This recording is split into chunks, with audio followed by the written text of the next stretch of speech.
السلام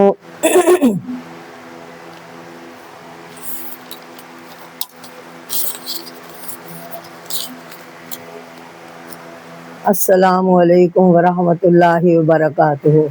ناظرین، میں آپ کی خدمت میں قرآن پاک کی سورت تحریم کا درس لے کر حاضر ہوئی ہوں۔ اللہ تعالیٰ کا نام لے کر ہم اپنا درس شروع کرتے ہیں تاکہ اللہ تعالیٰ کی مدد ہمارے ساتھ ہو جائے اور زندگی کے ہر میدان میں ہم کامیاب ہو جائیں۔ اعوذ باللہ من الشیطان الرجیم، بسم اللہ الرحمن الرحیم۔ تبت یدا ابی لہب وتب ما اغنی عنہ مالہ وما کسب سیصلی نارا ذات لہب وامرأتہ حمالۃ الحطب۔ اعوذ باللہ من الشیطان الرجیم، بسم اللہ الرحمن الرحیم۔ اللہم صلی علی محمد وعلی آل محمد کما صلیت علی ابراہیم وعلی آل ابراہیم انک حمید مجید۔ اللہم بارک علی محمد وعلی آل محمد کما بارکت علی ابراہیم وعلی آل ابراہیم انک حمید مجید۔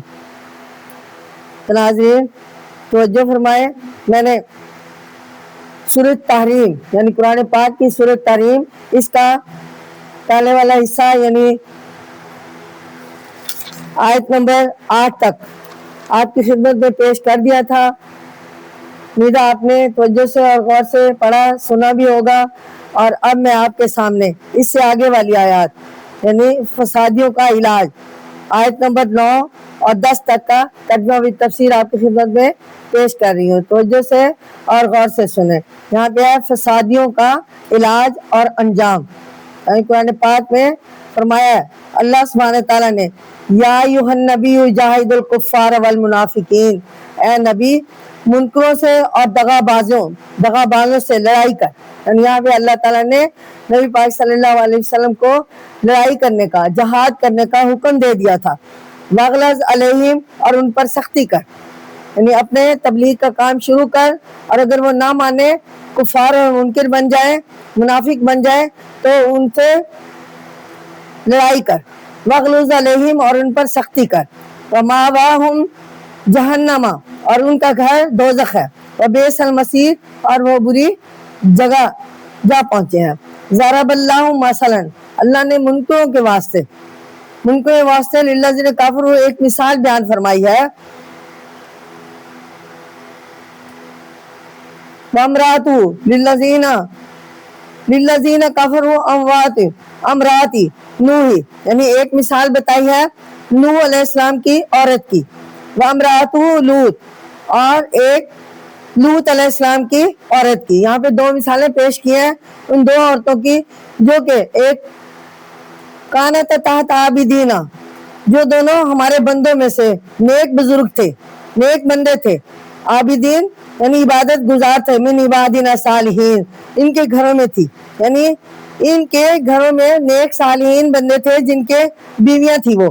فخانتہما فلم یغنیا، اور انہوں نے ان سے چوری کی، بس وہ دونوں عنہما، چوری میں یعنی بے دین تھی، اوپر یعنی واضح طور پر ظاہری طور پر وہ صالحہ اور نیک مومن بندوں کی بیویاں تھی، ان کے ساتھ رہتی تھی، لیکن خفیہ طور پر وہ ایمان نہ لائی تھی۔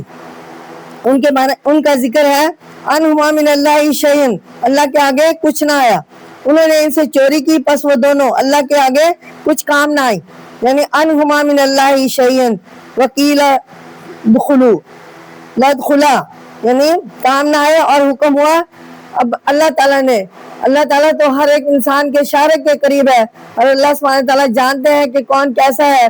تو اللہ سبحانہ تعالیٰ نے ان کو حکم دے دیا کہ چلی جاؤ آگ میں جانے والوں کے ساتھ، یعنی وکیل ادخل النار مع الداخلین، کہ آپ دوزخ میں داخل ہو جاؤ دوزخ میں جانے والوں کے ساتھ. تو ناظرین، ان لوگوں کے لیے ان کے مومن اور عابدین شخص جو تھے ان کے خاوند تھے، لیکن اس کے باوجود وہ نہ بخشی گئی، کیونکہ وہ جو ہے ایمان نہیں لائی تھی. اس سے ہمیں پتہ چلتا ہے کہ یہ آیت جو ہے سورۃ توبہ میں بھی گزر چکی ہے، اور یہاں پھر یاد دلایا جا رہا ہے کہ جو لوگ دنیا میں فساد پھیلانا چاہتے ہیں وہ دو قسم کے لوگ ہیں. ایک وہ جو کھلم کھلا اللہ کو جو عدل و انصاف کا سر چشمہ ہے نہیں مانتے، اور کہتے ہیں کہ دنیا میں بس ہم ہی ہم ہیں، جو چاہے کریں، کوئی پوچھنے والا نہیں. یہ لوگ امن و امان کے کھلے دشمن ہیں. ان سے اگر وہ سیدھی راہ نہ مانیں گے تو جنگ کرو اور ان کا کلا کما کر دو. یہ ہمارے نبی کریم صلی اللہ علیہ وسلم کو ایسا کرنے کا حکم دیا قرآن آیات کے ذریعے، ورنہ یہ کسی کو چین سے نہ رہنے دیں گے. دوسرے وہ لوگ جو بظاہر تم سے ملتے ہوئے ہیں لیکن چپکے تم سے دغا رکھتے ہیں، تم سے دشمنی رکھتے ہیں، ہر وقت دشمنی پر آمادہ رہتے ہیں. ان سے چکنا رہو اور ان کی چکنی چپڑی باتوں میں نہ آؤ، یہاں تک کہ جب قانوناً ان کا قصور ثابت ہو جائے اس وقت ان کو سخت سزا دو. یہ اللہ سبحانہ تعالیٰ نے فرمایا. اس کے بعد ان اسلام کے دشمنوں کا حال واضح کرنے کے لیے قرآن آیات ہی میں اللہ سبحانہ تعالیٰ نے حضرت نوح علیہ السلام اور حضرت لوط علیہ السلام کی بیویوں کی مثال بیان کی ہے. وہ ان کے گھروں میں بظاہر ملی جلی رہتی تھی، لیکن دل میں دشمنوں کی حمایت کا خط سمایا ہوا تھا. ان کے شوہر اللہ کے نیک بندوں میں سے تھے، اور اللہ سبحانہ تعالیٰ نے انہیں اپنا رسول مقرر کیا ہوا تھا. لیکن جس وقت نافرمانوں پر اللہ کا عذاب آیا تو یہ اپنی بیویوں کو اللہ کے عذاب سے نہ بچا سکے، اور ان کے کچھ کام نہ آئے. دنیا میں وہ نافرمانوں کے ساتھ تباہ ہوئی، اور آخرت میں انہیں اور دوزخیوں کے ساتھ دوزخ میں دھکیل دیا گیا. تو ناظرین، اب یہاں پہ پہلے فسادیوں کا علاج اور انجام بتایا تھا، اب یہاں پہ ان آیات کے مطابق، یعنی آیت نمبر 11 اور 12 کی آیات کے مطابق اللہ سبحانہ تعالیٰ نے نیک لوگوں کی صفات بیان فرمائی ہے. وَضَرَبَ اللَّهُ مَثَلَ الَّذِينَ آمَنُوا أَمْوَاتًا، جس کو عنوان دیا ہے نیکوں کا حال اور انجام. ضرب اللہ مثل الذین آمنوا امرأۃ، اور اللہ نے ایک مثال ایمان والوں کی بتلائی ہے. فرعون یعنی فرعون کی بیوی. وَإِذْ قَالَتْ رَبِّ ابْنِ لِي عِندَكَ، جب بولی اے رب، یعنی رب ابنی لی عندك، یعنی اے رب بنا میرے واسطے بیتن پھر جنتی، گھر بہشت میں اپنے پاس. وَنَجِّنِي مِن فِرْعَوْنَ وَعَمَلِهِ وَنَجِّنِي مِنَ الْقَوْمِ الظَّالِمِينَ، یعنی اور بچا نکال مجھے فرعون سے اور اس کے کام سے، یعنی وہ بچا نکال مجھے ظالم لوگوں سے. یعنی یہ فرعون کی بیوی آسیہ، جس کے خیال اور جس نے ریکویسٹ کی اللہ سبحانہ تعالیٰ سے، اور جس پر اللہ سبحانہ تعالیٰ نے یہ آیت نازل فرمائی.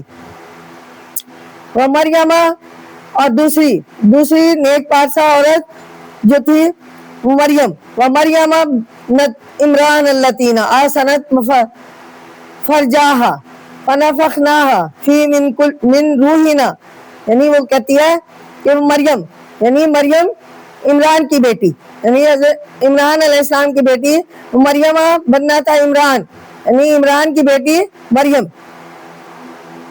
جس نے اپنی چھپی جگہ کو محفوظ رکھا. یعنی اب لتی عمران اللتی آسنت فرجاہا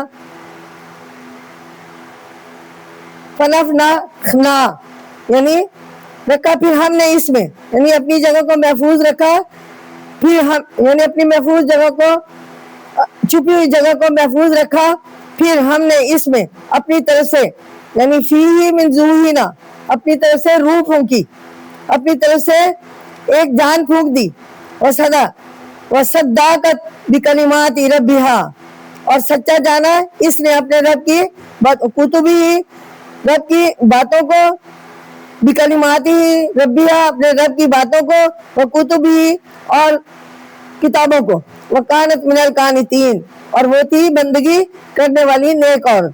تو یہاں پہ اس کے بارے میں ارشاد ہے کہ ایمان والوں کے لیے اللہ سبحانہ تعالیٰ نے، یعنی وہ ایمان والی عورتیں جن کی دو مثال دی گئی ہے، ایک پہلی فرعون کی بیوی آسیہ علیہ السلام حضرت، اور دوسری جو ہے وہ مریم علیہ السلام۔ میں ارشاد ہے کہ ایمان والوں کے لیے اللہ سبحانہ تعالیٰ نے فرعون کی بیوی آسیہ بنت مزاحم اور مریم بنت عمران کا حال بیان کیا ہے۔ حضرت آسیہ نے حضرت موسیٰ علیہ السلام کو فرعون کے سامنے پرورش کیا، یعنی موسیٰ کی پرورش جو تھی وہ فرعون کے گھر میں آسیہ علیہ السلام نے کی، اور بعد میں حضرت موسیٰ کی طرفدار اور فرعون کے کرتوتوں سے بیزار تھی۔ فرعون کو جب یہ معلوم ہوا تو ان کو بہت ستایا اور آخر قتل کر دیا، یعنی وہ دعا کرتی رہتی تھی کہ اے میرے رب، مجھے فرعون سے اور اس کی کرتوتوں سے چھڑا اور مجھے اپنے قرب نصیب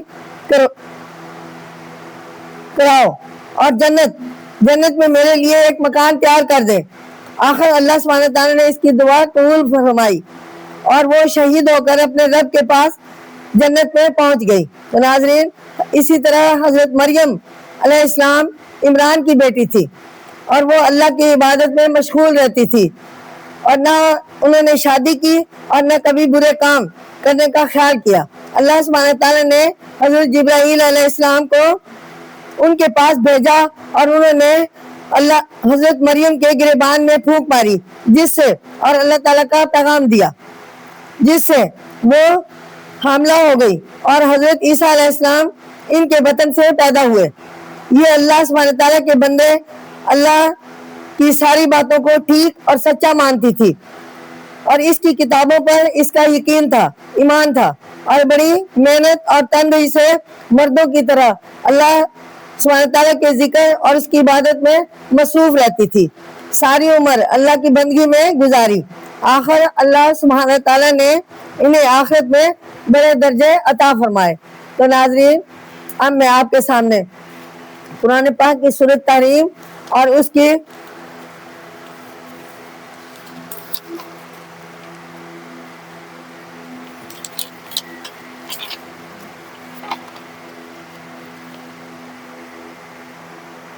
یہاں پہ میں آپ کی خدمت میں بیان کر رہی ہوں کہ یہاں اللہ تعالیٰ نے فرمایا مسلمانوں کا اصل کام، یا ایھا الذین آمنوا انفسہم، اے ایمان والو، اپنی جان کو اور اپنے گھر والوں کو، وَأَهْلِيَهُمْ نَارٌ وَقُودُهَا النَّاسُ وَالْحِجَارَةُ، آگ سے بچاؤ جس کا ایندھن آدمی اور پتھر ہے، علیہا ملائکۃ غلاظ شدیدہ، جس پر تنخو زبردست فرشتے مقرر ہیں، لا یعصون اللہ ما امرہم ویفعلون، نافرمانی نہیں کرتے اللہ کی اس پر جو انہیں فرمائے، اور وہی ما یؤمرون، وہی کرتے ہیں جو اللہ سبحانہ تعالیٰ حکم دیتے ہیں۔ یا ایھا الذین کافروا، اللہ کی اس میں اے منکرو، اے منکر ہو جانے والو، لا تعتدوا اليوم، مت بہانے بتلاؤ آج کے دن، انما تجزون ما کنتم تعملون، وہی بدلہ پاؤ گے ما کنتم تعملون، جو تم کرتے ہو۔ یہاں پہ ارشاد ہے کہ ان آیتوں میں کہا جا رہا ہے کہ اے ایمان والوں کو چاہیے کہ اللہ کے سارے حکم بجا لائے، اپنی خواہشوں کو اللہ کے خلاف بغاوت نہ کرنے دیں، شروع کی پابندی اپنے لیے لازم قرار دیں، اور اپنے ساتھیوں ہی اپنے گھر والوں کو بھی شرع کے اوپر چلنا سکھائیں، ورنہ پھر دوزخ سے پالا پڑے گا۔ ارشاد ہے کہ دوزخ سے بچنے کی بس یہی صورت ہے کہ ہر شخص دنیا میں اس طرح زندگی بسر کرے جیسے یہ قرآن بسر کرنے سکھاتا ہے۔ اس کا طریقہ تمہارے لیے حضرت محمد مصطفیٰ صلی اللہ علیہ وسلم پیش کر رہے ہیں، جنہیں ذرا سی بات پر اسی لیے ٹوکا جا رہا ہے کہ ان کی زندگی تمہارے لیے نمونہ بن جائے۔ تم اسی طرح اپنی بیویوں اور بال بچوں سے سلوک کرو جیسے رسول اکرم صلی اللہ علیہ وسلم کو ہدایت کی جا رہی ہے۔ یاد رکھو دوزخ اللہ کا انکار کرنے والوں اور پتھر کے بتوں کے لیے بنی ہے۔ دوزخ وہی اس کا ایندھن بنیں گے اور وہی اس کا ایندھن بنیں گے۔ وہ دوزخ پر ایسے فرشتے مقرر ہیں جن کی شکلیں ڈراؤنی، بد مزاج سخت اور کلام ہولناک ہے، اور وہ اللہ کے حکم سے منہ نہیں موڑتے اور اس کے حکم کے بجا لانے میں سستی اور کوتاہی بھی نہیں کرتے۔ منکروں کو قیامت کے دن ارشاد ہوگا کہ آج تمہارا عذر نہ چلے گا، نہ سنا جائے گا، اور تمہیں جو سزا ملے گی وہ انہی باتوں اور کاموں کی سزا ہوگی جو تم دنیا میں کر رہے ہو۔ تو سچے دل سے توبہ۔ اب یہاں پہ ان قرآنی آیات قرآن پاک کی سورۃ تحریم ان کے ذریعے بتایا جا رہا ہے کہ یا ایھا الذین آمنوا توبوا الی اللہ توبۃ، اے ایمان والو توبہ کرو اللہ کی، اور صرف صاف دل کے نصوح، صرف صاف دل کی توبہ۔ عسیٰ ربکم ان یکفر عنکم، امید ہے تمہارے رب تم سے تمہاری برائیاں سیئات دور کر دے، یدخلکم جنات تجری من تحتہا الانہار، اور تمہیں باغوں میں داخل کرے جن کے نیچے نہریں بہہ رہی ہیں۔ یوم لا یخزی اللہ النبی والذین، اس دن اللہ سبحانہ تعالیٰ نبی کو ان کو جو اس کے ساتھ ایمان لائے ذلیل نہ کرے گا۔ نورہم یسعی بین ایدیہم، ان کی روشنی ان کے آگے اور دانے اور دوڑتی ہوگی، وبایمانہم، یعنی ان کے آگے اور دانے دوڑ رہی ہوگی، روشنی آگے پیچھے ہوگی۔ یقولون ربنا اتمم لنا نورنا، کہتے ہوں گے اے رب ہماری روشنی پوری کر دے، واغفر لنا، اور ہمیں معاف کر دے، انک علی کل شیء قدیر، تو سب کچھ کر سکتا ہے۔ ناظرین یہاں پہ فرمایا ہے، ارشاد ہے کہ آدمی سے قصور ہو سکتا ہے، لیکن اس لیے ایمان والوں کو چاہیے کہ اللہ کے آگے خالص سچے دل سے توبہ کرتے رہا کرے، اسی میں ان کی نجات ہے۔ اور ایمان والوں امید ہے کہ سچی توبہ کرنے سے اللہ تمہاری برائیاں دور کر دے گا اور تمہیں جنت میں داخل کرے گا۔ ناظرین جس میں نیچے نہریں بہہ رہی ہوں گی، یاد رکھو قیامت کے دن اللہ سبحانہ تعالیٰ اپنے نبی کو اور ان کے ساتھ ایمان لانے والوں کو رسوا اور شرمندہ نہ کرے گا۔ ایمان والوں کے آگے اور دائیں جام نور دوڑتا چلا جائے گا، اور وہ کہتے جائیں گے اے ہمارے رب ہمارا نور مکمل کر دے تاکہ ہمیں یہاں کا اندھیرا پریشان نہ کرے، اور ہماری گناہوں کو بخش دے، ہماری خطاؤں سے درگزر فرما اور ہمارے قصور معاف فرما دے۔ تیری قدرت سے کوئی چیز باہر نہیں، تو جو چاہے کر سکتا ہے۔ یہاں سے معلوم ہوا کہ مسلمانوں کو ہر وقت اللہ سبحانہ تعالیٰ کے آگے توبہ کرتے رہنا چاہیے تاکہ ان کے قصور معاف کیے جائیں اور جنت میں جگہ ملے۔ یہی طریقہ ہے جس سے دوزخ سے بچا جا سکتا ہے۔ ایسا کام کوئی نہ کرے جس سے اس طریقے میں خلل آئے۔ تو ناظرین اب میں آپ کے سامنے اس کے تھوڑے سا ہمیں اس کے مطابق کیسی تعلیم ملتی ہے، سورۃ تحریم کی تعلیم کیا ہمیں سبق دیتی ہے۔ یہاں پہ فرمایا ہے کہ مسلمان مردوں اور عورتوں کو ہدایت کی گئی ہے اس آیات میں، اس قرآنی سورت کے ذریعے کہ وہ نبی صلی اللہ علیہ وسلم کے قدم با قدم چلیں۔ مردوں سے کہا گیا ہے کہ گھر والوں کا اچھی طرح سے دنیا میں گزارنے کا بندوبست کرنے کے بعد تمہارا یہ بھی فرض ہے کہ انہیں دوزخ سے بچاؤ، اور اس سے بچنا شروع کی پابند ہونے ہی سے ہو سکتا ہے، یعنی شروع سے ہی ان کو یہ تربیت دی جا سکتی ہے تو ان کو دوزخ سے بچ سکتے ہیں۔ نافرمان لوگ اور مشرک اور ان کے بت دوزخ کا ایندھن بنیں گے۔ اگر جو لوگ نافرمانی کریں گے تو یہاں پہ بتا دیا گیا ہے کہ دوزخ کا ایندھن بنیں گے، جن کا جو ہے ایندھن انسان اور پتھر ہوں گے، اور قیامت کے دن ان کا کوئی عذر قبول نہ ہوگا۔ مسلمان مرد اور عورتوں کو اس طرح نہ ہونا چاہیے. شروع کی پابندی کا بدلہ انہیں یہ ملے گا کہ انہیں خوشنما سرسبز باغوں میں داخل کیا جائے گا. یعنی دنیا میں جو لوگ ایسا کام کریں گے، نیکی اللہ تعالیٰ اور اس کے پیغمبر نبیوں پر ایمان لائے گا، سابقہ کتابوں پر ایمان لائے گا، قرآن مجید کی ہدایت کے مطابق دنیاوی زندگی گزارے گا، تو انشاءاللہ وہ جنت میں داخل ہوگا، اور جس میں خوشنما سرسبز باغوں میں داخل کیا جائے گا، جس کے نیچے نہریں بہہ رہی ہوں گی. کافروں کی مثال حضرت نوح علیہ السلام اور حضرت لوط علیہ السلام کی بیویوں کی سی ہے، اور مومنوں کے مثال فرعون کی بیوی حضرت آسیہ اور عیسیٰ کے والدہ حضرت مریم کی سی ہے. اس صورت کو سمجھ کر ذرا اس پر بھی غور کرنا چاہیے کہ آج کل کی آزادی پسند عورتوں کا رویہ کہاں تک اس کے مطابق ہے. تو ناظرین، آج کا میرا درس کمپلیٹ ہوا. انشاءاللہ آئندہ اس سے آگے والی صورت کا درس لے کر آپ کی خدمت میں حاضر ہوں گی. یہ صورت تقریم میں نے آج مکمل کر دیا. تو ناظرین، میری ہم مکتب بہنوں، میں آپ سب سے گزارش کرتی ہوں کہ ہم دنیاوی زندگی ان نیک اور پاکیزہ عورتوں کی طرح گزاریں، دنیا میں قرآن پاک کی ہدایت کے مطابق دنیاوی زندگی گزاریں، تاکہ ہم کامیاب ہو جائیں اور آخرت میں ہم جنت میں جائیں. السلام علیکم ورحمۃ اللہ وبرکاتہ. اجازت، اللہ حافظ.